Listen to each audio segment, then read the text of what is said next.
Real quick, let me ask you, what's the biggest misconception about Trayon White? I mean, normally our characters get assassinated first, where they talk about you, tear you down, and ultimately get your community to not trust you or believe in you to follow you. And when they can't do that, ultimately you get killed. You've seen history repeat itself over and over again. I was involved in a justified homicide. On one hand, it's my wife's birthday, and another hand, I had to take a young man's life. I replayed it a million times, and I'm not exaggerating. A million times in my head. It's like, man, he had the gun on me. If you don't get it, like I had enough time to draw on my pistol. You know what I'm saying? Look at him and fire 7, 8 shots. You know what I'm saying? And it's just like it's like a deer in the headlight. You know what I mean?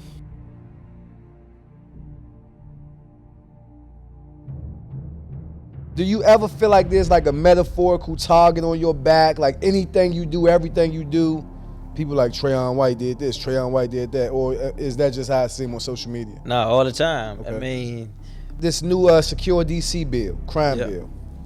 If possible, can you break that down for us, some of us that don't have the knowledge that y'all got? Talk about that Secure DC bill. There's a lot of misconceptions about the bill. The sad reality is when you voting on something that's that big, you're not going to always agree with everything in it. Right.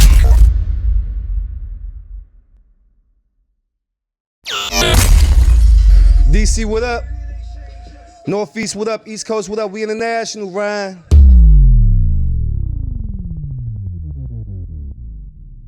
DC, what up? PG, what up? East Coast, what up? We international, Ryan. Of course, all the way in Gaza, they listen to us. Man, we got a hell of a shot. I usually go and do all this rig. First, let me say, how was y'all weekend? Everybody good in here? B, y'all good? Ryan, you good? Combs, you good? My bad, Combs. My bad, Combs. You know, it ain't charges to my head and not my heart. High Thoughts Podcast. Listen, if you tuning in, before I start introducing my guests, man, I want you to make sure you subscribe, share, all that shit on YouTube, Spotify, Apple Podcasts, everywhere podcasts are. You gotta tune in with us, man. We getting close to the end, y'all. We getting close to the end. Season 1 on YouTube been incredible, and so I don't want you to miss anything, man. We got so many episodes for you to tune into. You don't want to miss it. Listen, this episode has been sponsored, like many others, by shout out to Dope TV. They gave a lot of good merch, a lot of good man. This sweatsuit right here they gave me, nice, man, clean. And again, shout out to Grammy Room Studios Live. Damn. Let me just introduce my guest. We wasted too much time, right? So to the left of me, man, in DC we call him the city's mayor, the mayor of the city, right? Now that's an unofficial title, but to us it's near and dear in our heart, right? I mean, listen, the things you've done for this city, we're gonna talk about, but from activism to advocacy, right? This man done it all. Some people only identify him with Ward 8, but if you know, you know. He done his thing all around the DMV and been doing it for years. My man Trayon White, how you doing, big guy? I'm blessed, man. Thanks for having me. Floyd. Man, thank you to have. Hey, listen, we got you on here, man. Yeah. Like to me, man, I don't take that for granted. I feel like we making, like when I'm sitting here writing this, I've been doing all the research. Everybody know I do a whole bunch of research and whatever. So I say, man, how can we really separate this? And so then today, last night, I'm watching a whole bunch of documentaries, right? Because I got these two great guys on my podcast today. We gonna have a great conversation. I say, man, it must be, to me, what kept coming up was the responsibility of being a great man, right? Okay. And so I started doing all these deep dives, and I started watching this National Geographic, kind of like a film documentary they got on MLK and Malcolm X, right? Mm-hmm. I say, this what we doing right here. This is those old videos we see of Malcolm and Martin. This is that right now. This is us. But we don't need you to go over there to the other side and talk to them. We don't need you to go holler at them people. We right here. We got our own platform. We building our own thing right here in the DMV. And to have you on the podcast, man, is an honor and a privilege, man. I appreciate you. Anytime, all the time, bro. Let me ask you a question real quick. If possible, can you tell people what exactly it is that you do as a council member? I see a lot of people in your comments. They say he doing this or he don't do this or this. Tell people what it is that a DC council member does. Yeah, that's a great question. I get that a lot. Yeah. You didn't do this. That's not what I do. And so as council, it's 3 branches of government: legislative, judicial and executive, and so I'm on the legislative side of the government, which means I help create the laws of the District of Columbia. I also, part of our responsibility is that we oversee the government agencies in DC. So the government agencies are divided up into committees, and so I sit on different committees that oversee government agencies. So we do performance oversight hearings, budget oversight hearings, and ultimately we approve the budget that's sent over from the mayor's office to the council and send it back. So that's we control roughly $20 billion in the district by overseeing the government agencies. Can you tell us? I know a few things, man. The DC ticket amnesty bill. I just watched. We're gonna talk about it later. The secure DC bill that you was one of the only ones that was opposed to it. But can you tell people that don't know a rundown of some of your biggest accomplishments since you've been in office? Great. Yeah. So one of the things that happened early on was that we had one grocery store serving 85,000 people. Jesus. And so I ushered a bill to put money in the budget to fund the grocery options. And so we have one of the biggest community grocery hubs in DC through one of our urban farms called the Well at Auction Run. It's on 4th and Valley Avenue. It's a huge homegrown, managed by the people farm where we manage our own produce. So people get food for free? Yeah, you can. Well, some of it's free, some of it's not. Okay. But we got our students at local high schools between Simon, Hot, and Ballou cultivating, because we can grow our own food if we choose to. Yeah. We're agricultural people, but the reality is we spend most of our time and energy going to big farm, big grocery store, buying everything, where we can heal ourselves through our own produce in our own communities. I originally put money in the budget to open up 4 new recreation centers in our ward. Now we up to 6. That's in the pipeline to get built. This government moves so slow. So we just broke ground on 2 of the 6. I know we got Fort Gravel in the pipeline as well last year. I started funding a lot of the local businesses. I started this program called the Dream Grants. Okay. Because I believe that we can't be a strong community unless we start owning in our own communities. So the Dream Grant is designed to get dollars from the government to local entrepreneurs, local businesses, people with ideas in our community. And so I've done the Dream Grant, and last year I did the Ward 8 SIF, the Ward 8 Community Investment Fund. Okay, tell me about that. So we partner with a bank, and we partner with government funding, and we pretty much created, like if you had an idea, or if you had existing business, or you had a long-term business, 3 different categories, and we gave seed funding to the business, but also helped you build your credit. So part of the money came from the bank, part came from the government, and as you pay part of the money back to the bank, it builds your credit. And so it was an incredible program. We tripling that money this year in this year's budget. It's coming out soon. The Ward 8 Community Investment Fund. I've been doing a lot of things. You know, I'm building a state-of-the-art senior wellness center in the back of Kramer Middle School. I think that we have to take care of our seniors. I'm helping build 3 senior living facilities. 2 are already complete.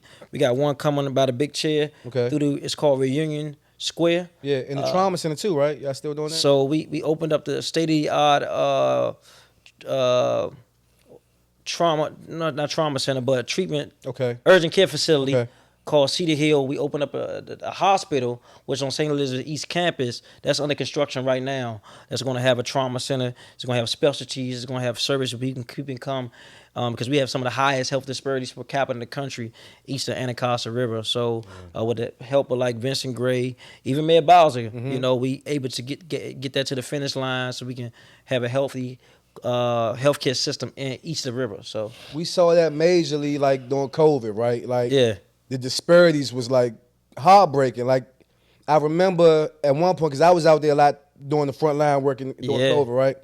And so in the news it'd be like Ward 8 got these low numbers. I'm like, that's because y'all not testing them. We knew it because we was in the communities every day. We knew people was sick, because we would have to go get little JoJo 10 things because everybody in the house, so he got to take 10 plates back in the house because everybody's sick. But nobody knew because it wasn't being publicly, documented. Real quick, let me ask you, what's the biggest misconception about Trayon White? What's the biggest misconception about me? I don't know, man. You got to tell me. I don't know. I'm my own self, but I know the whisper. I get a lot of gripes saying, you're not over here, you're not doing this over here. But I get consumed so much with the work in Ward 8. Yeah. Because we got some of the highest issues, health disparities, violence, per capita, housing insecurities. I got to deal with it every day. And so, Ward 8 really need about 3 council members. And I work hard every day trying to do my part. But the reality is we need the other government agencies, community partners. And it's really about empowering ourselves so we don't become codependent upon one man or the government to be who God called us to be. Now, I think you do a hell of a job. It's an honor to have you here. Listen, to the left of you, from firearm aficionado to violence prevention educator, to activist, to pioneer philanthropist, artist, instructor, all around stand-up guy. Big Mark Choppa, how you doing, big guy? I'm good. I'm blessed to be here, man. Thanks for having me. Man, we been supposed to do this though. We supposed to do a lot of things. We supposed to do a song together. Yeah, no,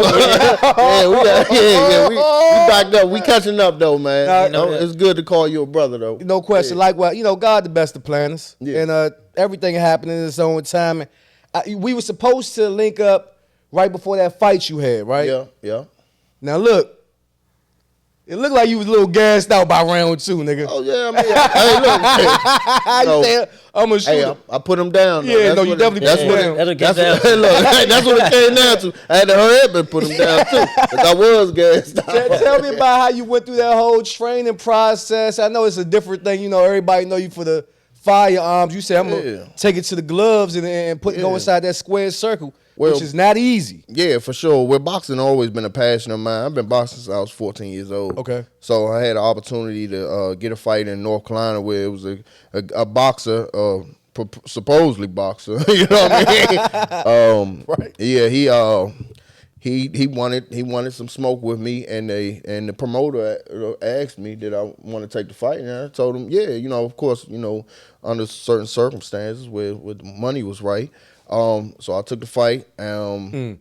Originally I had like 45 days to train, but I didn't start training until about 25 days beforehand because I had Choppa Day. Yeah. I had Choppa Day like right before. So I had to gather everything and get Choppa Day together. If you don't know, Choppa Day is a 2A event, majority of black people that come together. We train together as a unit, and we educate the community on firearm awareness and safety. And we just fellowship together, and we all together, we all armed, and it's a show of strength, a show of love, and show of unity. Right. So I had to get that together. So once I got that out of the way, I got to training. I got with one of my old boxing coaches. He's a MMA world champion. I knew I was good, to be honest with you. Because he was with me 5 a.m. And that's what you need. Yeah, every day. He took it very seriously, and I knew he would. Because I needed somebody. Because it's a lot to get in front of, especially when you got a big name like myself. It's a lot at risk. Getting up there in the ring. And there's hundreds of people watching, and thousands of people going to see the video. You know what I mean? So did the training, and once fight day came, it was a breeze. To be honest with you, it was a breeze. I might seem a little gassed out, but I was just fucking with you. Yeah, no, I was good. Yeah, I was good. You know what I mean? I felt good. Nah, it was good to see. We gotta diversify. And so it was good.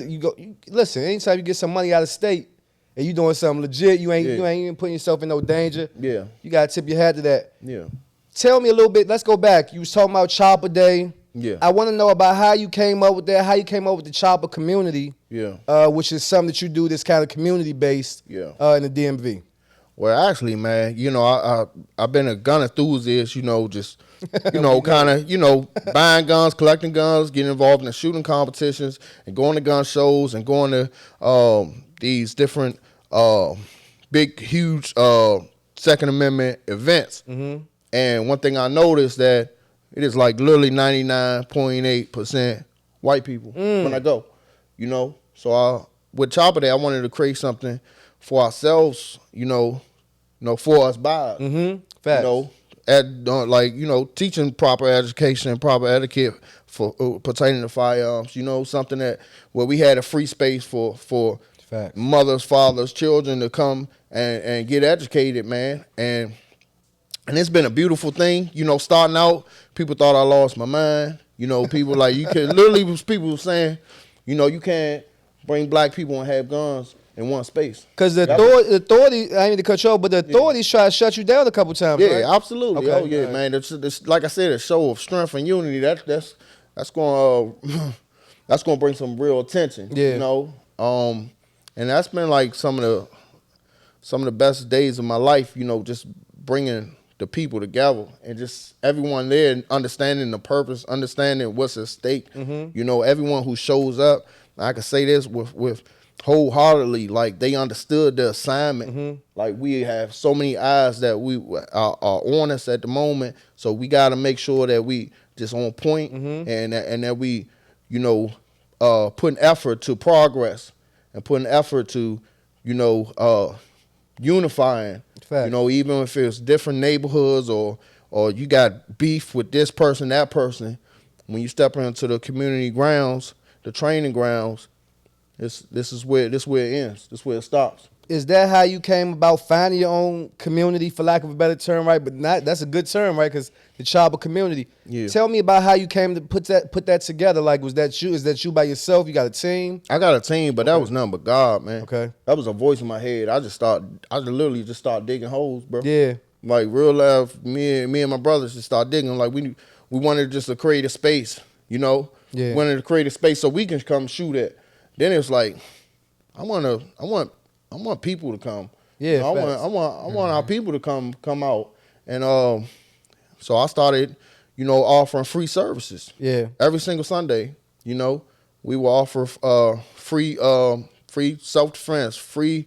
We got a boxing instructor that comes out there, free archery, free basic firearm training and advanced firearm training. You know, this new property that we got, just 21 acres.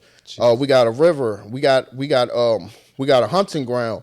You know, so we're going to have basic survival skills like hunting, fishing, agriculture. Right. We're offering all these things, and it's going to be free. You know, that's just something that I feel wholeheartedly that, you know, our community has been lacking. You know I've been lacking. You know, I grew up not knowing how to hunt. I grew up not knowing anything about firearms, but what I learned on the street. Yeah. You know what I mean? And that goes along with me and my brothers. Yeah. You know, I got 4 brothers.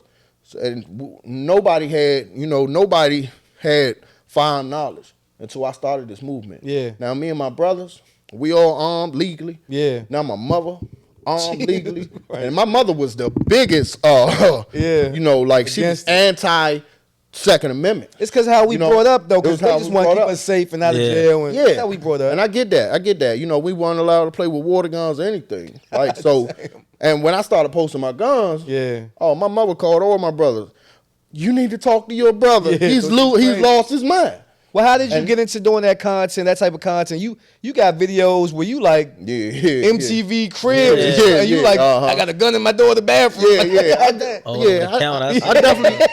I definitely create the content, you know, to bring in the youth, you know, Yeah. and then so they can hear my message, you know, so they can see how I'm really moving, you know. You feel like that's the bait. Oh yeah, for sure. You know, building up my platform, I've been doing nothing but, you know, positive things with my platform because I know so many eyes is watching me, you know. And like Trayon was saying, we was talking earlier as far as like, you know, dudes just try to bait you in, you know what I mean? Gotta block it. Well, that's Ignore what. it, That's you know what. what I mean? Yeah. No. Great. I didn't mean to cut you off. No, that's what I was no. really about to ask, Trey. Like, really, it's so crazy because to hear y'all both talk about different things, it's kind of similar, like a lot of stuff, right? Yeah. To my agriculture, and it's like, but people do try to bait you, Yeah. right? I see it online, Twitter, Instagram. People try to, let's see, and then if you respond, and they, oh, look the at bad guy. look how you respond. I right? told you, yeah. Since when do people have the misconception or the perception that our leaders are supposed to be passive or tolerant to disrespect and stuff like that? Oh, well, we've been disrespected since day one. I mean, normally our characters get assassinated first, where they talk about you, tear you down, and ultimately get your community to not trust you or Yeah, believe in against- you and follow you. And when they can't do that, ultimately you get killed. Yeah, You've seen yeah. history repeat itself over and over again. But ultimately, as a leader, you do have a greater responsibility in how you respond to people. Okay. Because, in the social media age, people get antagonizing and bait you in all day long. It's like battle rap. If somebody mentions you on a song, you respond back, it ultimately glorifies them and give them attention. So I had to be conscious of that. And sometimes I fall prey to it, and sometimes I let it slide. But the reality is, I'm a different breed of a politician based on my upbringing and who I am, right? I think that people don't see the whole me. They see a portion of me as far as the political figure, but the reality is that my education has made it necessary for me to have some survival skills, some tactics that I use to make it through Southeast Washington, D.C. And so I can temper that, but only so much before it comes out. And so they're like, with as much power has become greater responsibility. So, because what I do in moderation, other people might do in access. So I be kind of careful what I do, because a young man who follow me may not have the temperament or the discipline that I may have, and may take it to another level. When it's at the end of the day, it's going to be like, Trey did this or Mr. White did it. Nah, you antagonizing. We responded. You acting like we started it. You know how it go. I do. And for me, it's like, it's interesting, right? You got your start, people don't know this, I believe, in the school board, right? Well, I was working in the community system? way before that. Okay. On nonprofit, working the streets. I started as a football coach, working in the community. Which team? Several teams, man. I started. Yeah, because I'm down the farms, and a lot of y'all be cheating, man. We got old uniforms. Trey, I got you on here. I need shout out to Dave. Dave been trying. Big Dave Freeman. Dave called me. I donated to the farm. No, we love you. Yeah. I try to spread it around when I can. Do fundraisers to all. Even when I coached. Yeah. When I coached Little League football, I bought my opponents' uniforms too when I was able to do it, because I believe they all from my community. You know what I'm saying? And everybody can't fit on my 25 team roster. Yeah. But I coached for number 11 Boys and Girls Club, Southeast Tar Heels, formerly FBI Tar Heels, coached for Beacon House. But I did a lot of Woodland Tigers is where I started at. That's what got me into the work. I don't know if you know this, but I started coaching Little League football when I was 17. I was in high school. That's major. And most of the players played on my team was in high school too. I was in the 12th. A lot of them were in the 9th grade. And the reason why I got serious about this work is because I lost 5 of those guys to homicide within 2 years. All under the age of 16. J-Rock was the first one. In the cafeteria, Belusing High School, Devin, Michael Sims, Omar, Brandon, Lemonhead, Paco. And I did it for 9 years, so you do the math. I lost almost 12 on that first team. Then I coached for 9 years, and so I said, it's not really football. We can win football games, but we was losing in life. It's deeper than that. And so I started. Paco. That's how I felt when Lil Twan got killed. He was on that first team. He won the championship. Yeah, he coached. He played for Woodland with us, and so it's been a journey trying to first be the example myself and work on myself, so I can be a better example to the young men and young ladies in the community. Can you talk a little bit about your relationship with Marion Barry? Yeah. So I had a great relationship with, I call him MB. Yeah. And I met MB in his latter years. First it was through William Lockridge, then Marion Barry. But Marion Barry kind of took me under his wing, was teaching me stuff, because I did not quite understand MB at first. Yeah. Because I was like an activism mindset. I'm ready, man. We get the people together. We ready to turn fight up. the power. Yeah, we're gonna keep taking this. We're gonna go hard. Back. Yeah, he is more strategic in mind. Yeah. He was older. He came from the civil rights movement, and he was more of a politician than an activist at this time. And so I remember one time he told me, man, he need me to go get some people together, support this candidate.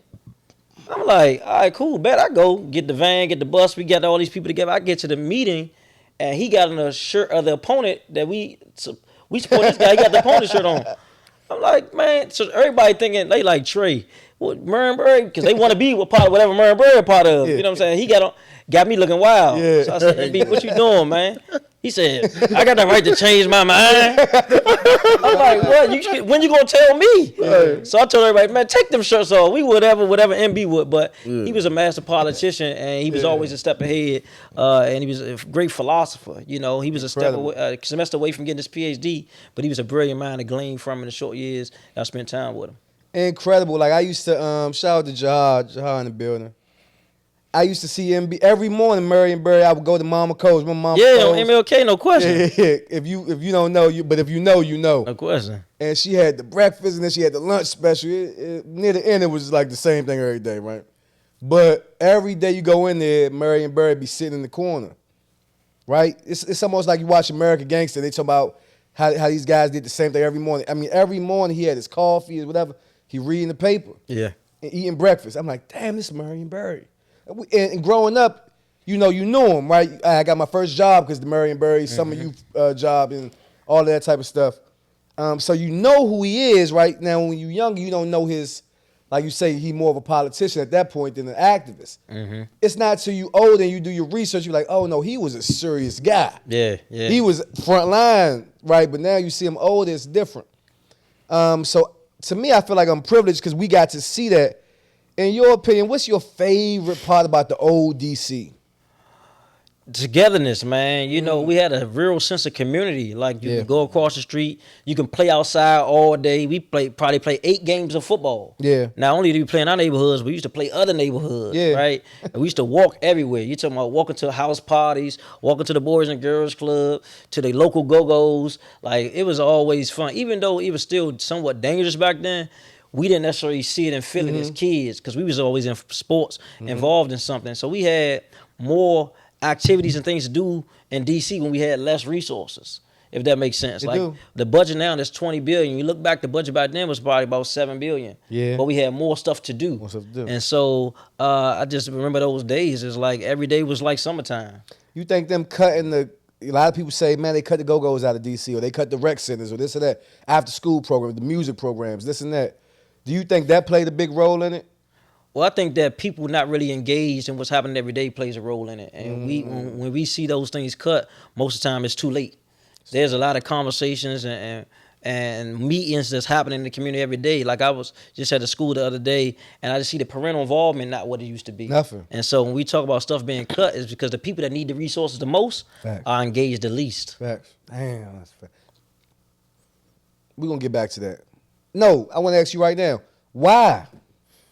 Why are they engaged? And I done worked in them schools. Getting a mother or a father on the phone like pulling teeth, man. Yeah. You pull up at their house, hey, your daughter ain't been to school in 32 days. No one's concerned. They more concerned about why are you at the door. Yeah. What do you, I mean, not to say I don't want you to point no blame. I don't want no backlash for you. But what do you think? What do you credit to that? Where we at now? Broken families, man. I think that first of all, I think that the mass incarceration and crack epidemic that crippled Washington, D.C. had a detrimental effect on black families, right? And we never fully recovered from that.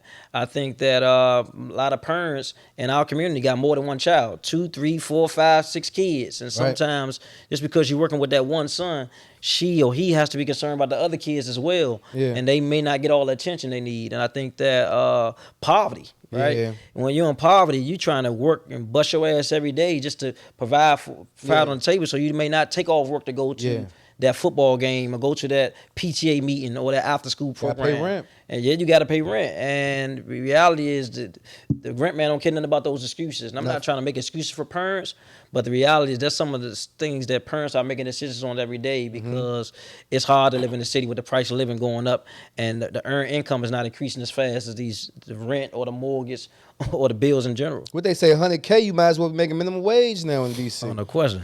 Mark, let me ask you. You started your security company early. Now you ain't. Now look, we gonna get into it. Yeah. But you did it like most of us do it, right? Yeah. We don't really know who to call to get this certified, this and that. Yeah. We just do what we know how to. And I'm gonna call up who I know. Yeah. Right. And I'm a young entrepreneur, and so that's what you did. Mm-hmm. But a lot of people don't know your whole transition from doing the security. Yeah. They see the gun advocacy. Yeah. But, I mean, just tell us how you got into the security, but tell us, I really want to know how you transformed from doing the security to being such a advocate in this Second Amendment world. Right, got you. So we need to start from the top, man. Talk to me. Start from the top, man. Talk to me. So at 16, I started working at DC Star, man. DC Star, Lanesburg Road? Yep, TCB was on Mondays, you know what I mean? I was working there at 16 years old. For real? Yeah, And I was stocky, you know what I mean? back then, and I had already had a background in Star was fighting. crazy back in the day. Yeah, it was crazy. I was fighting literally every single Monday. That jump been 5 clubs. Yeah. It was crazy. Tunnel, Palladium. You know, I already had a background and you know, in fighting and I already had took some jobs from like dudes on the street, you know, somebody broke into their house. I go handle, take care of it. So I was really the muscle. I started off as the muscle growing up, you know. So once I got about 18, 19, I was already a monster. Yeah. I knew most of the club owners.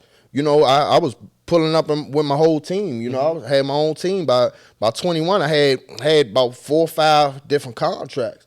You know, throughout the city, I was protecting rappers like Wife and Lucci. You know, most of the local rappers I done protected. Zaman, Light Show. I could, you know, Shorty from Baltimore. You know, I can go down the list of local rappers I done, you know, took a hand and make sure they was protected. So about time I got to about 27, 28, when I was booming, man. I had probably about 25 contracts in Washington, D.C. And this is when the cannabis industry was rocking. It started out with pop-up shops just started coming about, where as though they more open. Legalized now. Yeah. Okay. So it was pop-up shops everywhere. So I cornered the market. You know what I'm saying?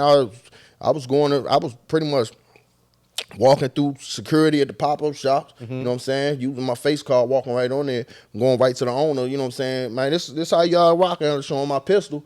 Like, y'all need new security. We are security now. Like, I was bullying the market. Extortion. I don't want to use that word. Use that word, man. I don't want to use that word. I made him a deal. I was leverage. I was straight leverage. You know, I just wasn't no big. That's a good word. I wasn't no big brute. I had a team, and I was smart. You know, I was moving smart. Right. So we was getting the contracts for the pop-up shops, which was like 4 times the amount of money I would make at a nightclub. My guys was loving the money they was getting from pop-ups. Business was booming. You know, and the pop-ups was safe at the time. You know, they wasn't kicking in the doors of them. You know, the police would actually greet you at the door. You know what I mean? They would actually have police at some of the pop-up shops. You know, it was legit, a gray area. It was a legit thing. Once they started criminalizing, you know, these pop-up shops, no more police presence. So now you moving these pop-up shops moving illegally. You know, forget the gray area. You know, the police start kicking in the door. Right. You know, and then no police presence. You started getting robberies. Yes. Pop-up shops was getting robbed, I mean, every single weekend. Yeah. You know, every weekend we was hearing about a pop-up shop being robbed, you know. Then that kind of boils down to November 14th. You already know I was involved in a justified homicide. You know, that was my wife's birthday. So that date, like, you know, it was a bittersweet. It's a bittersweet date, you know, because on one hand, it's my wife's birthday, and another hand, you know, I had to take a young man's life. Yeah, you know. Wow. So took her out to dinner, seafood dinner. We had a great time. You know, I'm headed home. I'm dropping her off, and she like, no, what you doing? It's my birthday. I said, no, I gotta go check on my man, because you know at the time I wasn't working as security. I was driving around. I'm literally driving around checking on my man, spot to spot. Yeah. You know, so I get to one particular spot. It was a new spot. First time we ever been there. That's why I had to go. Had to go check on my men, make sure they was good. I get there, everything good. My guys give me the thumbs up. I'm out the door. You know, I see a vendor leaving out. A vendor, he had his partner and he had a bodyguard. Okay. Right? He walking to the car. I'm like, man, I'm gone. You know what I'm saying? In my mind, I'm like, hold on. Let me make sure they good. Yeah. So I walk with him a little bit. You know what I mean? I see a black truck pull up. I see it. I'm like, something just hit me in my gut. Like I literally know that feeling. Yeah. It was maybe because it was the way they skirted up. They was driving. It was full speed. If you know, you know. Down off 8th Street and 8th and U. You know what I mean? Up the side street. Yeah, you know what time it is. Yeah, I knew what time it was. All you see is 4 doors pop open. Boom. You hear the doors. They get out, 4 youngins, ski masks, guns drawn on me. The vendor, the bodyguard ran up the street. Like, I'll never forget it, man.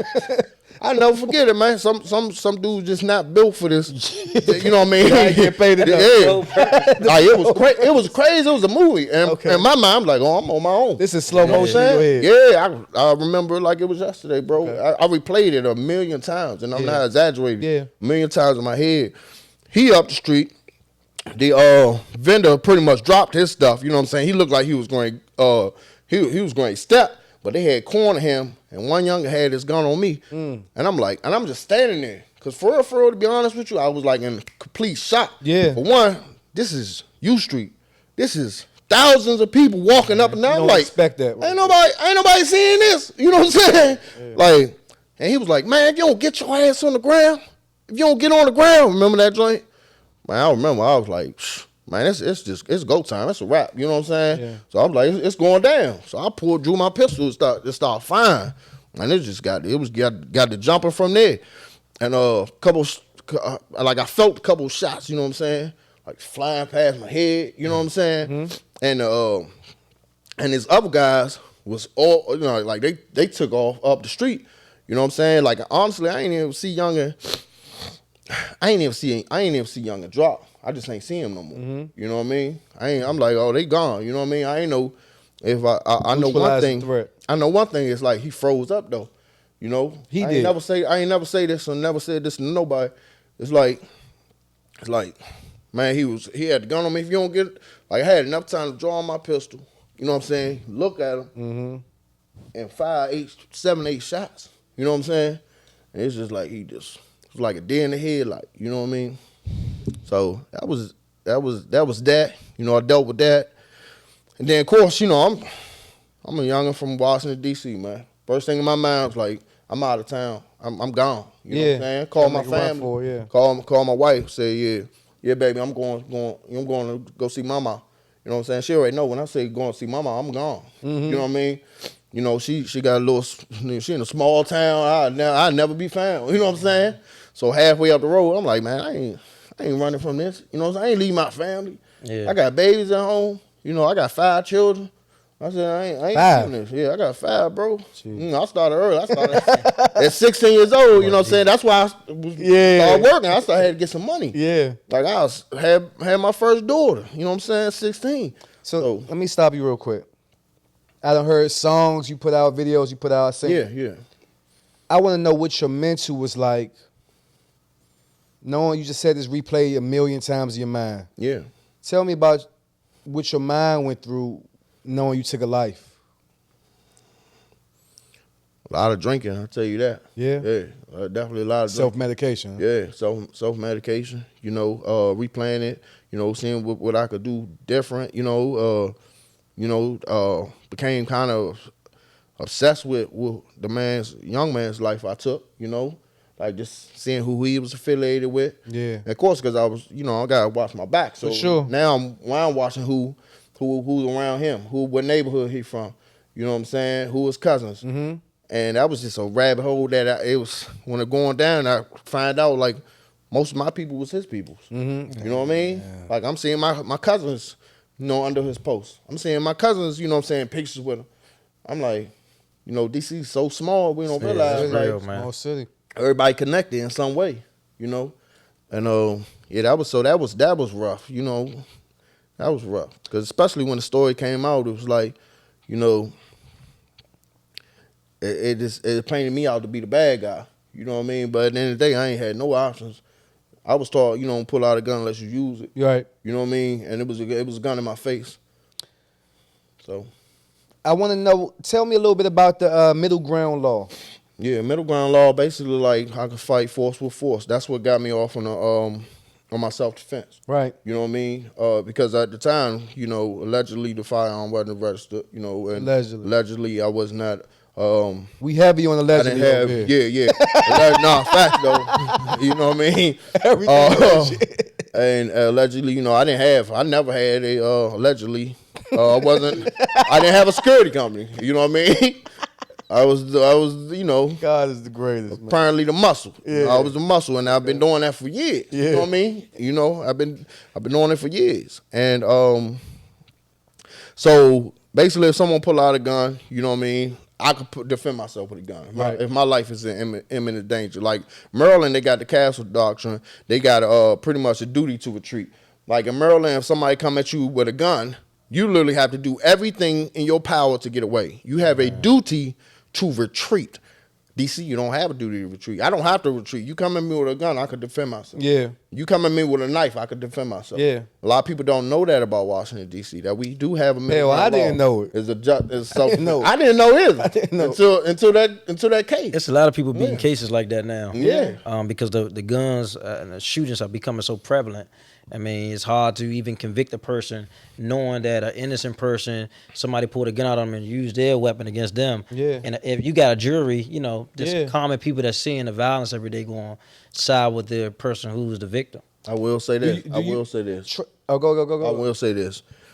Growing up in the DMV, DC has never had, concealed carry. Mm-hmm. We never had self-defense. Right. It wasn't until DC became gentrified until we started, now you can get your concealed carry permit. Yeah. That's so crazy Now you got a middle ground law. That's crazy because I was that just says a lot, man. No, I was just about to ask Trey, with the way the city's changing, are you starting to see more of this type of stuff like you said?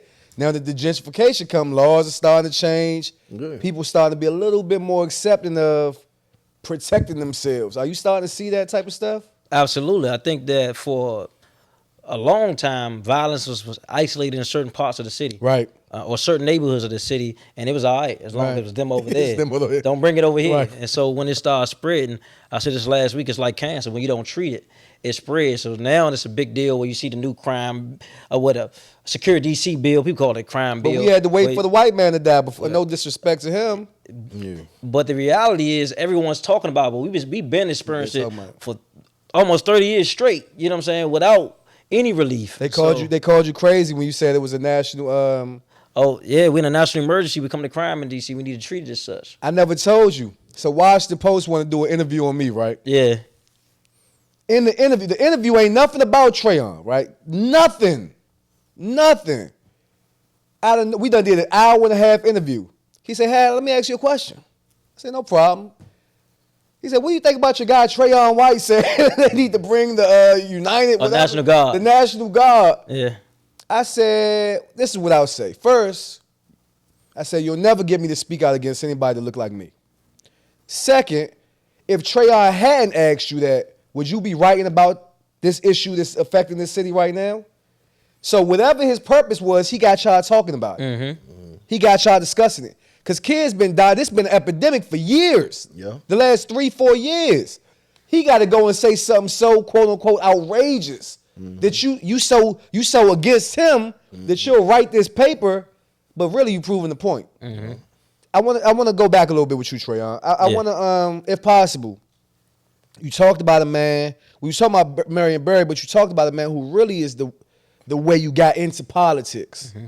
Tell me a little bit how you got into politics. Hey, did you win city council your first run, or did it take you a couple times? Tell me a little bit about that whole process of you getting to where you are now. Well, I was always doing work in the community, right? And I had without a title, just doing work, helping out. And I was around certain people, so I had to make certain calls to deliver for people because I wasn't in the government. Facts. And that kind of gave me some level of credibility because I can call like a Marion Barry, or I call William Lockridge, or I call Brenda Richardson, or I knew Barry people. Mm-hmm. So it helped me to get like some credibility because when you so large as Marion Barry, you just know everybody. Mm-hmm. Everybody feel like they know you. But the reality is that you become larger than life almost. Yeah. And you need certain people in places and spaces to do stuff that you normally can't do. Fill in the gaps. And Marion Barry was in the 70s, you know what I'm saying? Right. So I had like the voice of the youth that he didn't necessarily have at that moment, mm-hmm. right? And so I started just doing work. People say, man, I want to do stuff in my neighborhood. I need to do this and this. I always say, start where you are. Yeah. Because you can go to you can start a community group in your house, in your community room, in your neighborhood, in your rec. You can go to your local school and give back. And so I just started doing it, man, and it evolved into, I was doing 2 different programs at Berry Farm. I was doing work in Simple City at Bennett Terrace. I was up Woodland. I was in Congress Park. I was in Washington Highland. I was all over the city just doing work, man, because there was so much work to do. Facts. And I guess Mr. Locker was saying everything you're doing is politics. I ain't know what politics was. Essentially, yeah. I was like, man, I'm just trying to do something, man. I need you to raise me 10,000 to help me do this. So I was just doing that type of thing. Yeah. And it evolved to me.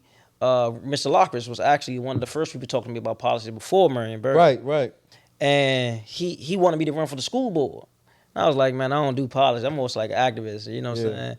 And he was telling me he wanted me to run. And I spoke to him a whole 2 hours about me not running. I'm not running for nothing. Mm-hmm. And then I got a call from Nate Ben and Fleming, and a couple of people called me and said Mr. Lockridge went into the hospital. I was like, I just got off the phone with Mr. Lockridge. Yeah, right. So we all went down up to George Washington Hospital. We was out there. That's when Gray was the mayor. We had a couple of thousand people outside for praying for him, and he went into a coma, and he never made it out. And his wife, Wanda Lockridge, who is now my chief of staff, she was talking to him while he was talking to me about politics. And she heard the conversation. I know Miss Wanda. Yeah, you know Miss Wanda. Yeah, she was Mr. Lockridge's wife at the time. I didn't know that. Yeah. And so she had talked to me about running. It was weeks later. And I was just kind of skeptical because I didn't fit the typical politician mold. I didn't look like a politician. I'm from the streets. Southeast kid. Yeah, even though I went to college, you know, that type of thing. I was very astute in academics, but I was just on the ground in the trenches. Right. And so I figured I'd run. I probably won't win. And I ran. I think it was about 8, 9 people on the ballot during that time. Mm-hmm. I ran in a special election because his seat wasn't up because he was passed, and I won. And I was like, damn. I don't even know what I'm doing. right. This is school board. School board, Okay. yep, State Board of Education. And then I had to run for re-election again to fill the seat. And everybody the second person that came after me, everybody supported that person that was running. They said they're going to get behind him because he's been in the activism community for years and did a lot of work. They was like, this young guy, we don't know him. Yeah. Some people were saying I was from Virginia. they had a flyer that went out. That's what they do, though. That's the first thing. That's the first thing they do. You know how you had a no smoking sign with the circle and the line through it? It had my face in it. It said, Mr. White tells little white lies. They were saying I was from Virginia. Yeah. There's no way possible I graduated from Blue Senior High School. Yeah. My mother, father, uncles, family. We got realize we really from here. Yeah, it's so documented. that didn't last too long. And so I ended up winning again. That's what really got me involved in learning about laws and policy and government and how the government works. So you come up for, you on school board. Yeah. School board is a far cry from city council. Oh, man. And you just told us what a city councilman does, but how did, at the time, wet behind the ears, no real footing in this thing, just, you got your flag in the trenches, but that's different than putting on that suit and tie. Tell me about how you made that transition from the school board to the city council. Well, it's all a part of God's plan, man. Okay. You never can really dictate where you're going to go. Fact. It's like when your name get called, you got to answer the call, man. You just got to be obedient to whatever the calling is in your life, and that's kind of my story because it was. If I looking back, it's like I was always on a trajectory somewhere. Yeah. Now where it was, I didn't know, but I always felt like I was different. I always felt like I promised God, if you ever allow me to make it out of the hood, I'd come back and give back. And I thought I was gonna be a life football coach, just coaching little league football forever. I never thought about politics. And so same thing with Burry. I got a recording on my phone the night that Burry passed. He called me. He was in the hospital of Howard University. And they had let him out because he'd been sick back and forth for a while. Yeah. And he called me and left a message saying he wanted to meet with me the next day. And I missed his call. Yeah. So I'm like, MB called me, and I found out he was out of the hospital. When I found out, they said he got out the hospital and got rushed back to the hospital. Yeah. So when he got out of Howard, he ended up going to UMC, not a medical center. And I was like, oh, he went to UMC. So we rushed down there. And he didn't make it out, and he passed. And I was devastated because Burry had been sick so many times that people didn't know. I was close to him. Yeah. But he always bounced back. Yeah. You ask him, how you doing? He said, better than ever. Feeling better than ever. Right. I'm like, man, you don't look too good, so I'm better than ever. I'm feeling, but he had willpower. Yeah. And Marion Burry got shot before. He had he got shot in the Wilson building. He got pancreatic cancer. Never know that. Yeah, he had It's a lot we don't know. That's kidneys. crazy. He had to get a kidney, transplant, all these different things. And he always seemed to bounce back. So when he really passed and I went into that room and saw him laying there, in my mind, I just couldn't, it was still in disbelief, even though I was looking at him on that bed. Tell me about, real quick, I just want to, so you got all of this weighing on you. When you finally won city council, tell me how that felt. It was overwhelming because I lost the first time. Yeah, okay. Allegedly, they said I lost by 71 votes. They cooked the books. Jahar was there. They said I lost by 71 votes. Oh, don't get Jahar in them. I ran. When the first time I ran, we called it the People's Campaign. We ran against a candidate, LaRuby May, who was endorsed by the mayor. She had raised almost $500,000 within a 2-year span. This is Anthony Williams at the time? Nah, this is Murray Bowser was the mayor. Oh, okay. Yeah. She endorsed LaRuby May. They was all on the green team. Yeah. And we just was out grabbing people from the store at the bus stop. We going door to door, canvassing, and they was so close that if you look at the paper for the winners, there was other races going on at the same time, and they had a question mark. Yeah. They couldn't decide to vote. And the next week, Mayor Bowser swore in LaRuby May before the election was even certified. And it was like, dang, so the news media kind of went with that. Yeah. And we demanded a recount. And when we demanded a recount, they said we had to pay $17,000 for a recount. They said $7,000. I said, what was the last time anybody ever paid for recount, and how much was it? Most anybody ever paid was $50. Yeah. $17,000? You think we about to come up with that money? They know it. They know it. But it gave fuel to the people. Yeah. It gave people it had to give people that Murray Berry feel that we got to really be about the underdogs. Yeah, the underdog. Like, we got to come out. And it gave us the fuel. And some people like Jahar, Sheila Bunn, Christopher Burry. Okay. Chris got behind us because Chris was in the race too. And Chris' name is Murray Berry. Yeah. And so in the first race, people naturally was just voting for Murray Berry because that's his son. So and everything that's happened, man. Well, God is about. People just got behind us and we end up winning. And I just feel like, man, we actually feel like we gave people a chance to get involved in politics again because I was a non-traditional candidate. You feel like your presence give people something to kind of tie into. Yeah, they can relate somebody they can see and recognize, and that's really why I ran for office. I want young black boys and girls growing up in the community to know that whatever you put your mind to, you can achieve despite what it may look like. You know, Mark, that's a good point, Mark. Because let me ask you. So boom, you facing insurmountable odds, right? We talking about whatever. When did you find out you was going to beat the case? Hey, it's self-defense. Yeah. That's not something like you said in DC, we don't even know about. That's unheard of. Yeah. Tell me about the moment you knew you was going to be a free man and how that shifting you on the path that you on now. Well, it was about 3 months later, man, because it happened in November. You had to sit for 3 months? No, I didn't sit for 3 months. I'm saying they ain't come mess with me for 3 months. Huh? I didn't get a phone call until 3 months. Oh wow! But I knew they knew who it was, because I got contacts, you know what I'm saying? So they let you chill for 3 months. Yeah, I'm sitting on 8th Street, you know what I'm saying? Mind you, I got most of the contracts on 8th Street, U Street. Yeah. You know what I'm saying? I'm sitting there in my car. I remember it was Christmas. It was Christmas. I had the Christmas hat on and everything. I'm sitting out front of Elroy's. One of the police officers see me all the time. Like, he done see me rumble and everything right in front of Elroy's, getting people out, you know what I mean, putting in work. You know what I mean? He pulled up to me and said, hey, they looking for you. Like, you know what I'm saying? Like, he gave me a real live heads up. Yeah. You know what I'm saying? Hey, mind you, DC cops, most of them dudes from DC, like, and they black, they look like us. You know what I'm saying? Yeah. So he tapped me and was like, yo, they looking for you. You know what I mean? Straight like that. So I said, I already know. You know what I'm saying? So come January, I get a phone call from the detectives. And first thing I say, talk to my lawyer. Because I already had got Nikki Lotzie on the job. Like, she's a straight bulldog. You know what I mean? So at that time, I'm feeling confident. You know what I mean? About a month later, Nikki Lotzie gives me a call and say, yeah, they're not prosecuting you. You know, it was clear cut self-defense. When I told her, actually, when I went in her office like a week later after it happened, she told me, she was like, this clear cut self-defense, right. You know? And she was like, it's on camera and everything, you know what I'm saying?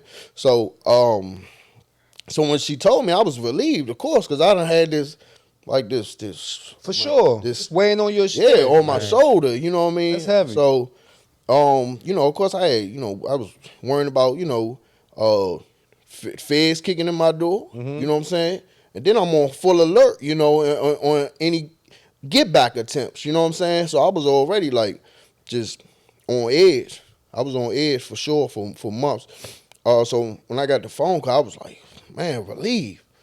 You know what I mean? I was leaving, and it was almost unbelievable. So Nikki Lassie did say that,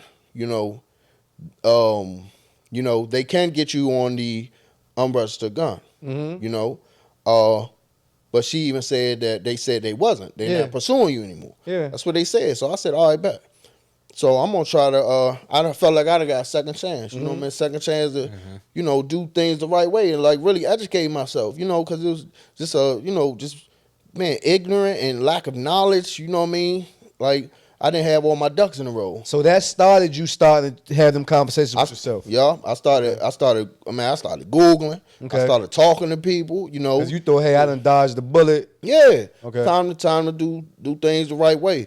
So I ended up applying for my DC permit. Yeah. Down to the courthouse bold too. You know what I mean? I'm Mark Manley.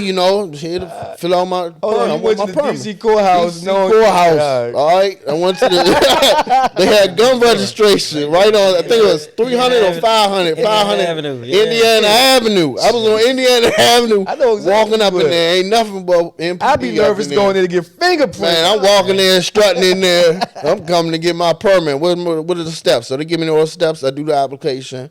All right. And going to go do my fingerprints. And they told me just wait for the call. So I go home, get a call 2 weeks later. Hey, this detective so 2 weeks, huh? Yeah, 2 weeks. They got you 2 weeks. expedited.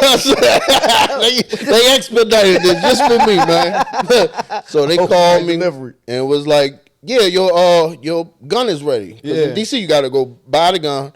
You got to do the application. They send the gun to DC, and then you got to go pick up the gun. All right. So they were like, your gun and permit is ready. Everything's ready for you. I hang up the phone. I said, man, this dude sounds silly, man. I ain't like his energy. You know what I mean? Yeah. I called my man Jay Too Funny. Called him immediately. Was like, yo, go with me to the courthouse real quick. They about to set me up. Said they about to set me up. And I called my lawyer. You know what I'm saying? My lawyer was like, I don't know why you went to go apply for a permit. You know what I'm saying?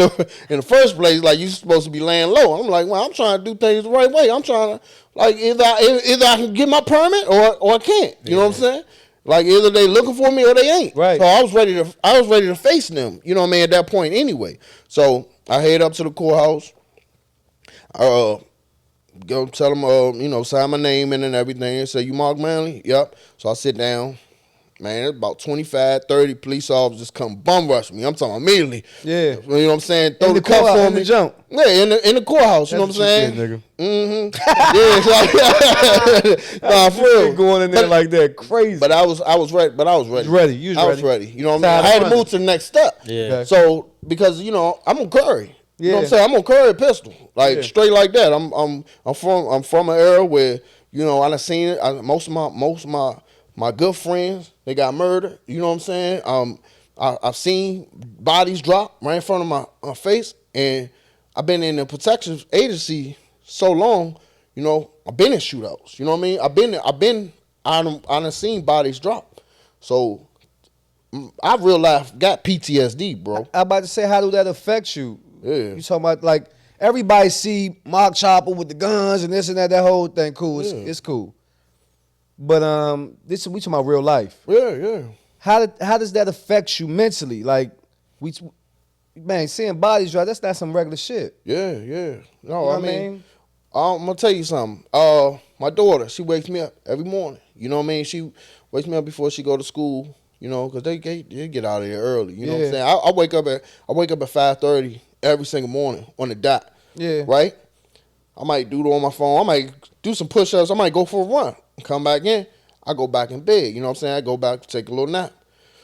My daughter witnesses, every single morning, because she comes open the door and say, Daddy, you know what I'm saying, gives me the pit bull. We got a dog. I got a pit bull. You know what I'm saying? She every morning I wake up in pure like panic. She'll be like, Daddy, it's me. You know what I'm saying? Like, this is what I go through and my daughter goes through. You know what I'm saying? Every morning. She's like, Daddy, why you like that? I'm like, Daddy, just you shocked, Daddy. I don't really want to tell her, like, I'm a little messed up. You know what I'm saying? Like, so sleep, of course, that's a sleep pattern. You know what I mean? Being easily triggered, easily shocked. Yeah. Like easily surprised. Like I'm always, you know, I'm kind of always on edge. You know. Trey, is it the access to guns that's leading to the violent increase in the crime rate? We seen the pandemic come. Everybody got Christian Dior and guns. Yeah. Everybody, like we never seen so much money in these neighborhoods, but we didn't see mental health. We didn't see financial literacy that came with this money, an influx of money into the poorest neighborhoods. We just was talking about the relationship between poverty and violence. Yeah, it's the mindset and the culture has shifted. What To you even like when I was growing up, like if we was a group of friends, it may be 1 out of 10 of us had a gun. Yeah. It wasn't all of us having guns, you know, and we was sneaking it and we was sharing it, wasn't telling nobody. And the type of weaponry. We ain't had K's and switches back then and 30 rounds back then. And it's becoming prevalent. If you don't have one, you consider lacking. You know, and I think that most importantly it's the mindset of our people. And it's becoming more polarized to be in the life for the kids, you know, and then people say it's social media, it's the music, it's all of it. And I work in the schools. You know, I've been to schools with you before when you were working in schools. I work in the middle schools primarily on Mondays and Fridays. And I just see that the kids that's kind of like disengaged, soft, they are even getting enticed to get into the streets. Yeah. And I'm like, damn, that ain't even you. They babies too. Yeah, but the reality is what I found in coaching little league football, I used to have kids on my team that was scared to tackle. You know what I'm saying? And I'm like, damn, he did what? But a lie, not correct in time, becomes truth in her mind. And so I had to tell a mother the other day, her son was accused of showing another kid a gun. She's like, my son won't do nothing like that. I said, well, actually he would. Yeah. Yeah, I said actually would. And I said that if you don't address it, don't deal with it, then we gonna miss an important step. Yeah. You know what I'm saying? And you think you can't be around wolves all the time and you a sheep. Because you're going to get isolated or you're going to get taken advantage of or you're going to become soft. Like, you're going to adapt to your environment if you're in any type of environment. But why don't we talk about, like, so we hear anytime, I don't want to make this a race thing, but then anytime we hear anybody from another culture, we just look at the situation that's happened down in Texas. Man, the first thing they do is say mental health. Like, we not dealing with mental health and PTSD issues in our communities as well. Most young black men got PTSD. Oh, no question. But why don't that ever come up? You never listen. No offense. Yeah. But the NRA never speaks up for us. Oh yeah, I'm not a fan of NRA. So I'm a fan of actual exercising our Second Amendment as a community. Right. You know, man, I'm a fan of us. You know, arming ourselves. And like Trey said, it's a mindset, you know, cause for one, these guns ain't going nowhere. A gun ain't never, you know, pick itself up and then go shoot up people. You know, we gotta change the mindset of the person behind the gun. But the reality is, since the pandemic, we have seen a change. Oh, for a sure, shift. For sure. Trey, can you describe the transformation you've seen in DC since the pandemic? Well, I mean, for me, black people in urban cities all across the country been in the pandemic. Okay, say no more. And I think that it's been exacerbated now because everybody else feeling what we've been feeling. Yeah. We've been experiencing violence, right? When I was a kid, I started seeing my friends getting killed. So this is not new in DC? It's not new for me. Okay.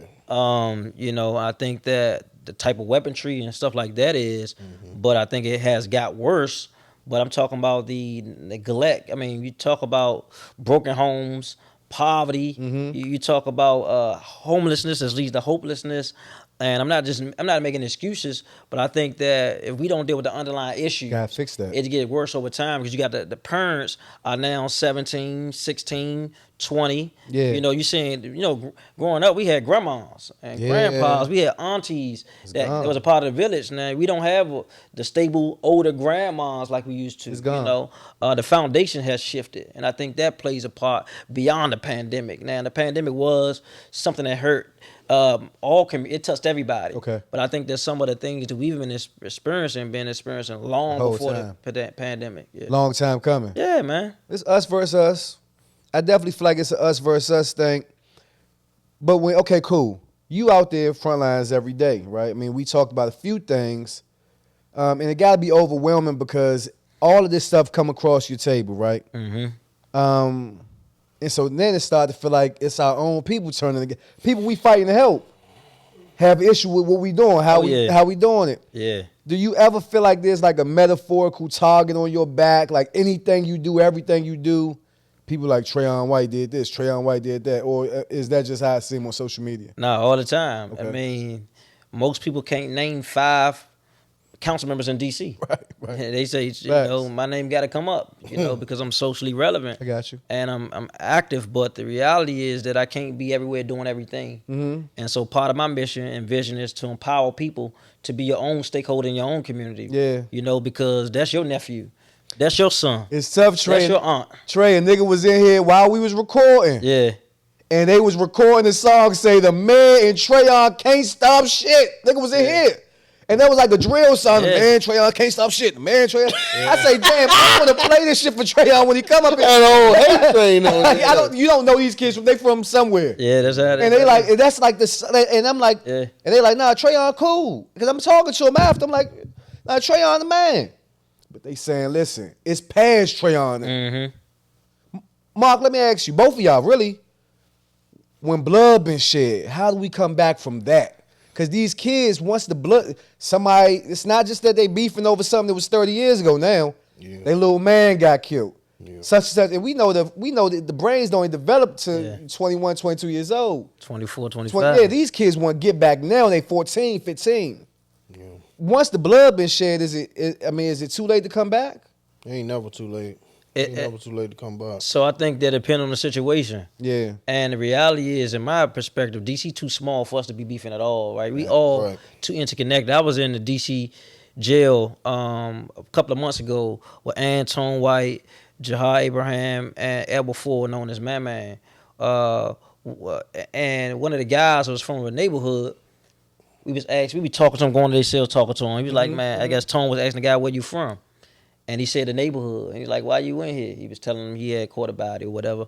And he was like, man, how did the beef start? Mm-hmm. And he was like, man, it was an old head from my neighborhood, got into it with another neighbor. They started beefing. And it's like, that's not really my beef, but some of that's still lingering. I live here. And Tone was like, man, the guy you talking about, I'm him. Wow. And the guy, one of the guys we beefing with, he right there. Jeez. And that was my man from 640, Leroy Pop. You know what I'm saying? And the guy broke down and was really humbled by that. But he's like, man, now we hang out together. We go out to eat together. And you in jail for the rest of your life. Facing them charges. They over DC jail. He got to go through this process. But it's like, man, if we get enough time to heal and just humanize each other beyond the neighborhoods, then we can get some understanding. But sometimes you can, sometimes you can't. It depends on the circumstances. Is it a generational thing? I want you to get into. We talk about. We was just talking about off camera. This new secure DC bill, crime bill. If possible, can you break that down for us? Some of us that don't have the knowledge that y'all got. You know, you in there when they really putting stuff together, and they had this big thing. Everybody came and protested, and everybody was. But you actually on the panel. Talk about that secure DC bill. There's a lot of misconceptions about the bill. First of all, it's probably a 92-page bill, probably a little over now because there's a lot of amendments added onto it. Mm-hmm. But it's a compilation of about 8 different bills comprised of one. And so I know Mayor Bowser issued part of the bill, Brooke Pinto, Charles Allen, and several people have. It's heavy law enforcement, right? Because the whole premise of some of the parts of the bill was to stop people from getting locked up and having 4 gun charges still on the street shooting people. True. That was the part of the premise of why we needed to strengthen our laws in D.C. And so they was basically giving judges more authority to who to detain versus release, because D.C. doesn't have like a bond. Right. You got to be a flight risk or a threat to society, or your lawyer got to prove that you can be released from your personal recognizance. And so part of the bill speaks to this safe zones. And so the mayor wants to create areas where it's like hot spots where people hanging out at as these drug-free zones where people can't sell. So people think that if you're in the zone, you could just be arrested. Now, that's what I thought. If you got a ski mask on, if it's 2 or more people, they locking you up. Yeah, so it's giving police officers more discretion, which is dangerous because we already are at a disadvantage when it comes to police and urban communities relations. Yeah. And so it's saying if you selling drugs, you can be arrested, which is already the case. If you buying drugs, you can be arrested. But now it added a provision like if you like acknowledging here come the police, or telling somebody you can be Wow. you can be stopped for that. And so the law says they have to surveillance this area for 6 months. They have to send the area to the council. They only can be in the area for 120 days straight. 120 hours straight, which is 5 days. And then, so it's a whole stipulation to that. But the bill so it also gives a police officer a chance to view their body camera footage before they do their reports. And the ACLU, Harriet's Dream, Black Lives Matter, some of the activists felt like that's dangerous. That's giving people a chance to justify why they approached you without even having real justification. Right. There's a lot of some of the provisions to the bill was around having a mask. A certain percentage of your face is covered, and somebody feel fear, even if you haven't done anything to them, they feel like they're afraid. They have the right to stop you or address you. That's scary. It gives them probable cause. The whole bill is pretty much creating more categories for probable cause, which is your Fourth Amendment right.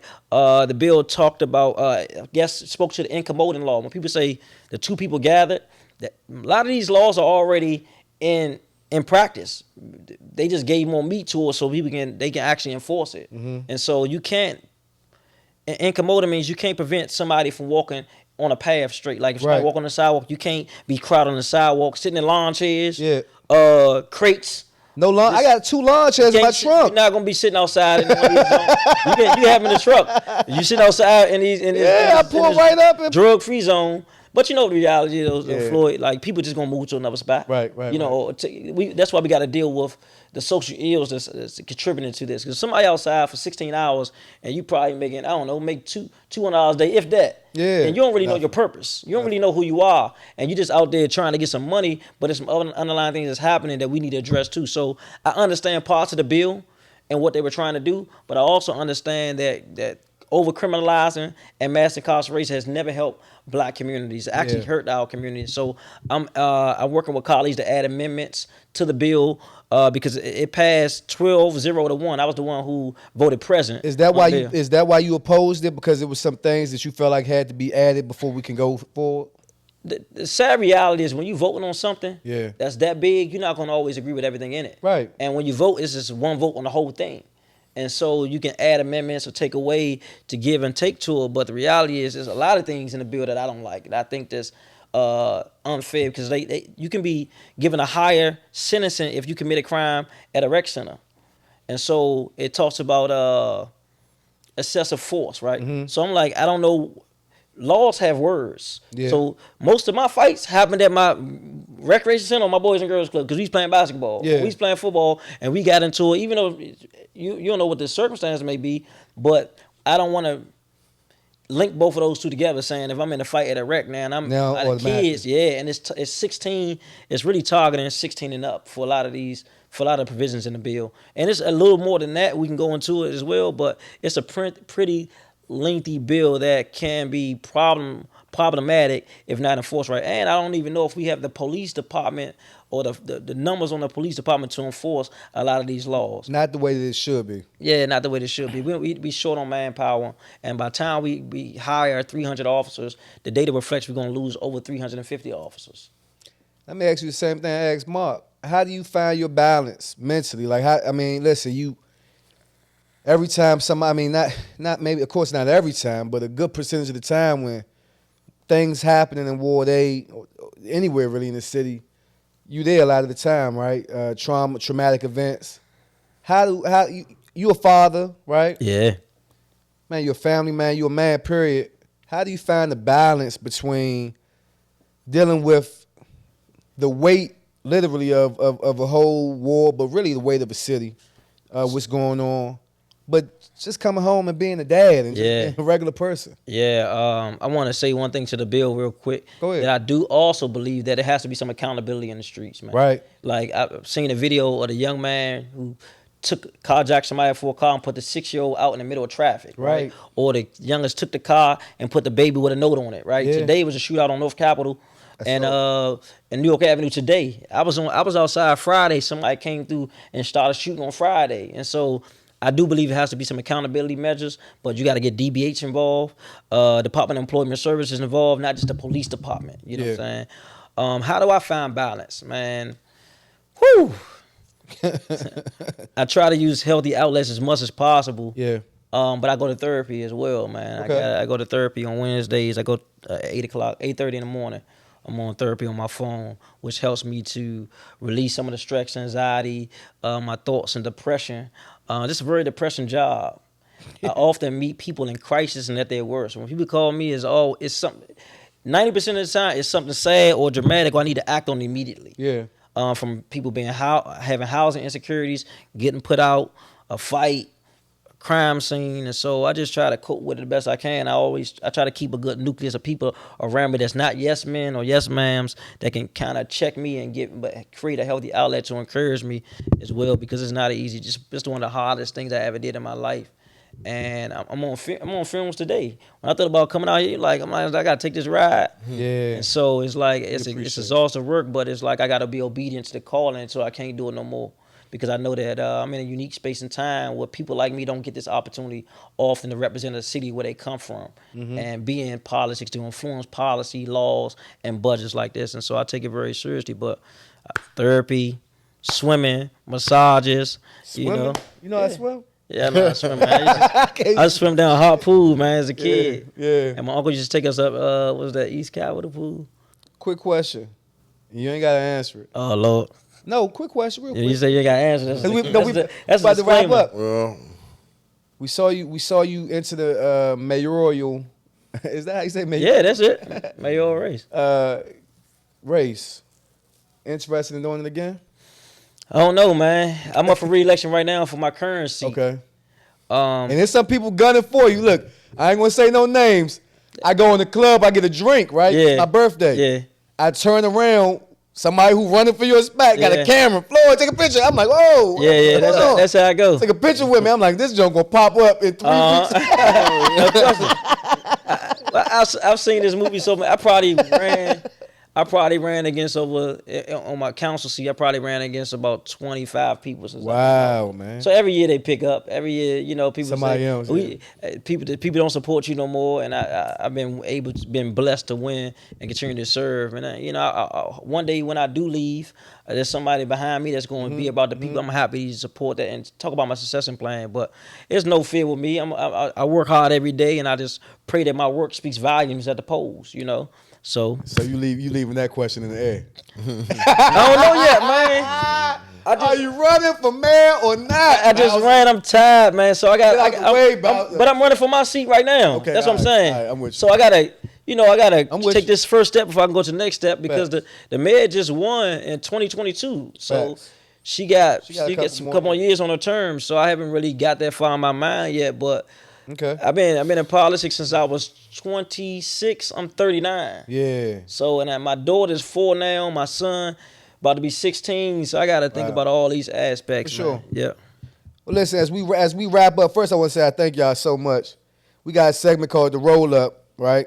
And just quick questions, real quick. Both of y'all, one or both can answer, right? Anybody, whoever y'all want to do it real quick. I want to know, what's the importance of legacy to y'all, and what do you want yours to be? I'll start off. I think that doing this work is really about impact. Yeah. Less about the headlines and the personal things. It's about what can I leave that's going to have a lasting impact for the next person, to build a bridge. I think my primary job is to build bridges for people, because somebody did it for me when I was in the streets, didn't know what was going on. And then somebody came and said, man, take this opportunity. And I think that that's what I want to do around wealth building. I want to have an economic and educational impact, because I think that that's some of the gaps in our community. When you look at the literacy rates and achievement levels and income earned in our community, it hasn't got significantly better over the years. We're in social media or have access to high-speed internet, or you can just search the World Wide Web because back in the day they had encyclopedias. Yeah, for sure. And they had scholars. Yeah. But our people are so, as a group, we're not achieving as much as we used to. And so I want to leave an education impact and an economic impact where we're able to have ownership, real business. Like we opened up 13 new businesses in Ward 8 through Sycamore and Oak. We're trying to do that again in the Anacostia area. And then we're trying to spread that throughout the city, because we've lost our footprint for black-owned businesses in our city. That's tough. What about you, Mark? Just being a man of the people. A family man, a father. I want to leave something not only for my children but for the community. You know, the workshops and the programs that we put together, would like them to be put to use 100 years from now. Right. I would want the training compound that we built to be used 100 years from now. Mm-hmm. I would want there to be thousands of Mark Choppers like myself that's promoting unity and that's promoting, protecting your brother, your sister, and when I say brother and sister, I mean my brother. No question, brother, no question. But watch this. Let me devil's advocate real quick. Yeah. A lot of kids watch you. All they see is the gunplay, right? Yeah. What do you think our responsibility is for the youngest that's coming behind us? Especially with this play, you got like 100,000 followers. I don't know, I ain't counting your followers. Yeah, but you got a lot of people watching. Yeah, got a lot of people. And they might be like, oh, that's funny, or that's tight, that's cool. He got the such and such. I don't know, Yeah. But it's something deeper underlying with that they might not see. Yeah. What do you think our responsibility is for the generations behind us? Just making sure that we show up for them, like I'm in the schools. I'm showing up to the schools. I'm showing up in the communities. I'm being there where I feel as there's been a void. A lot of it, like Trayon said, there's so many broken homes. A lot of them are missing fathers. A lot of them are missing strong black mentors that has been there, that is relatable, because the firearms, they're very relatable. The firearms aren't going anywhere in our community where we press the issue at our compound, how to de-escalate. I think you was there for one of my de-escalation courses. I had you come when you came with Paul. Was it Paul or something like that? Mm-hmm. Yeah, we've been. I always see them at school, man. Yeah, I'm like, oh, you here too? Yeah, we here, man. We here to do what we do. Get the work done. Get the work done. And I just feel like we all have a responsibility to show up and stand up for our youth and the generation under us. Because of the great void, and a lot of times, there's been so many beefs in the neighborhoods that we started. Yeah. Our generation has started. Yeah. So it's literally our job to put the fire out and and just to have the battle, man, just showing up. A lot of these kids, I do. I draw them in with content with firearms, with guns. Yeah. I draw them in. But I make sure I'm walking in my purpose, and I make sure that they see that. I make sure that I'm speaking positively, always speaking about unity, and I get attacked so often. Why? Attacked for what? What you mean? For one, because promoting firearms, that's the misconceptions about you. Misconceptions, and also because of the way we look. I'm supposed to look a certain way if I'm carrying a firearm. Right. And that's been a misconception of in our community for a very long time. So it's tough, man, being a man. And last question, I'm gonna throw it out there, both of y'all. I was just watching Shaq. I don't know if Shaq got. I think Shaq got his own podcast. Don't he, Combs? Shaq got he got his own podcast. And so Shaq was on there. So I can't remember who he was talking to. And he was like, man, as men, we can't even confide to our lady, like, because in the world, men don't really have these safe spaces to be vulnerable or to be transparent because people use that and throw it back in your face and use it against you. How important do you think it is for men to be able to have them safe spaces for them to decompress or exchange that type of? I think it's extremely important. Yeah. Even for men. Yeah. And for boys, because it all comes down to validation. Facts. And you're going to assimilate or go to somewhere that feels safe and comfortable for you. And if you can't get it at home, you're going to find it in the streets. Facts. And so I know for me, if I'm out working and stressing and trying to do all this stuff, I come home, I need to have peace. I need to have validation. I need to feel secure.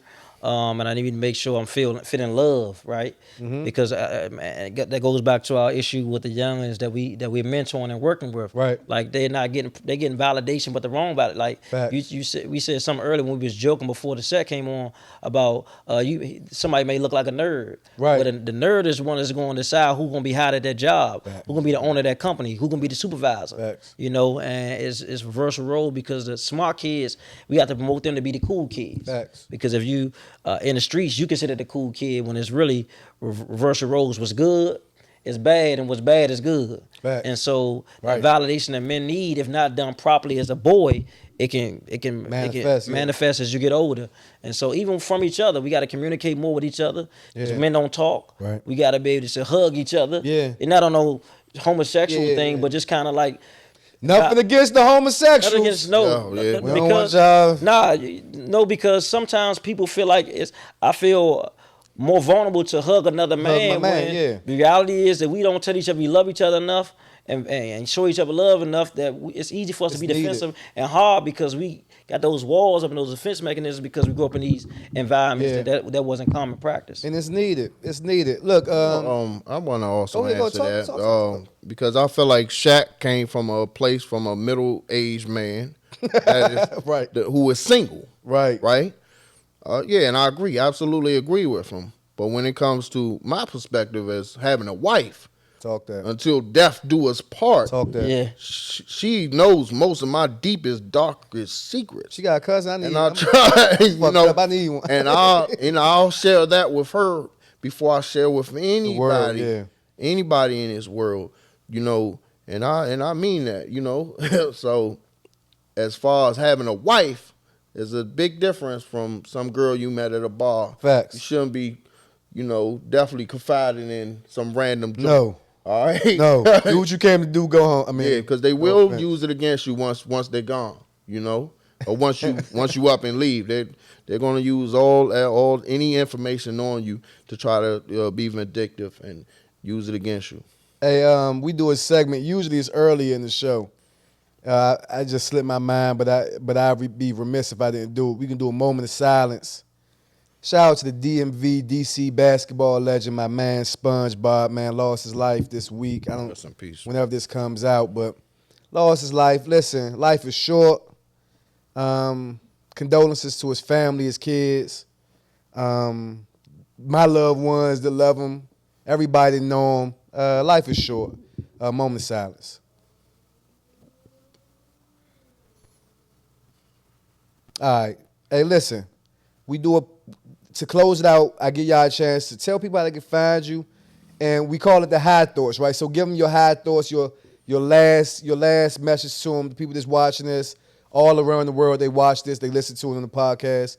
Just give them something, tell them how they can find you and leave them with something. Leave them with a jewel. My name is Trayon White. I'm the city councilman right here in Washington, D.C. in the great Ward 8. My social media is TRAYN White, my name. The People's Champ, man. One thing as I think about tonight, as I think about you guys, I think about a book I read called As a Man Thinketh. It says that people all over the world want to change their circumstances, but are unwilling to change themselves. Damn. And so we have to constantly do work on ourselves. Nobody's looking when it's not popular because people going to end up saying that now or later. If you don't deal with your demons or your problems, that deal with you in ways you don't even think it's going to happen. So thank you for having me on, bro. Appreciate you. Continue to do the work you do. We appreciate you and your content. Likewise. And giving people a platform, man. I appreciate you. Yeah. Mark Choppa, you can find me on Instagram. Mark Choppa, MarkChoppa. Got a message to the younger viewers, to the youngest, man. Younger not worth it.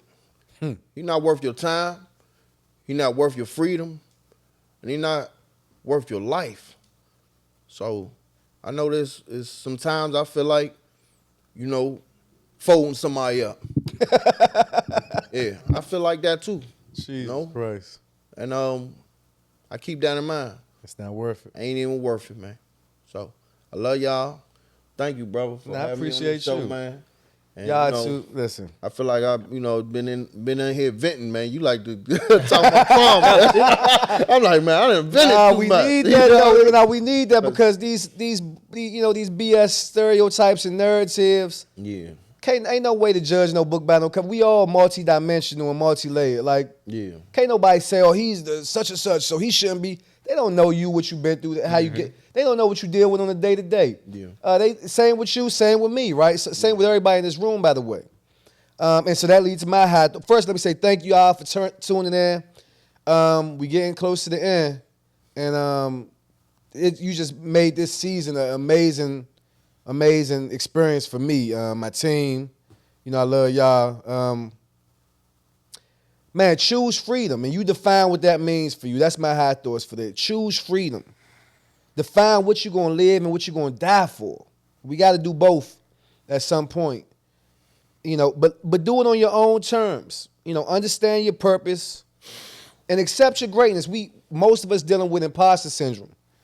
Like, we got an idea, we got a dream, we know we could do it, but we still doubting ourselves. Should I be here? Am I worthy? Am I good enough? You are. And don't wait for no validation to believe it. Know who you are, know why you here, and double down on that. People going to tell you all the time, you too this, you too that. It can't happen. They're going to put their own insecurities on you. Yeah. But you define that. Man, this guy was facing the rest of his life. And now he's dedicated the rest of his life to saving us, to protecting us, to teaching us how to protect ourselves. Man, this guy could have went anywhere in the world and did anything. And he stayed right here and doubled down on in his hometown, in his area, to make it better. And you can decide what that means for you, what your purpose is for you. Sometimes God give you a little whisper in your ear, lead you in that direction. You got to listen to him, though. You got to listen to yourself. You got to hear it, and you got to believe that you're possible and capable to do it. Listen, I love y'all for tuning in. Don't forget to like, share, subscribe on all platforms each and every week. Floyd 118. High thoughts. Well,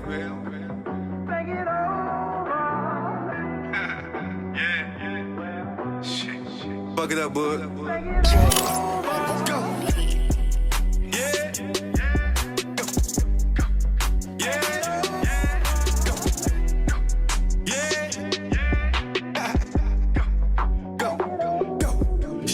These hoes fuck with me for my swag. That 2007 shit got me in my bag. Never been a nigga this good for this long. Only seen a nigga this good on this song. Shit, don't get me wrong, I see they on some different other shit. Money say I'm Democrat, my hustle say Republican.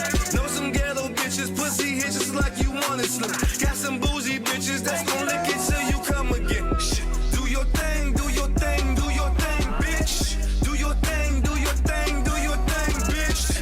Do your thing, do your thing, do your thing, bitch. Do your thing, do your thing, do your thing, slim. These hoes fuck with me for my pampering. I had pounds and keys in my kitchen. You can have whatever you want if you like. You ain't never fuck with a thug, then you mine.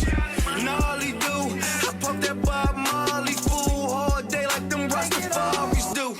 Thinking how to get paid, I need Ferraris too. Try to order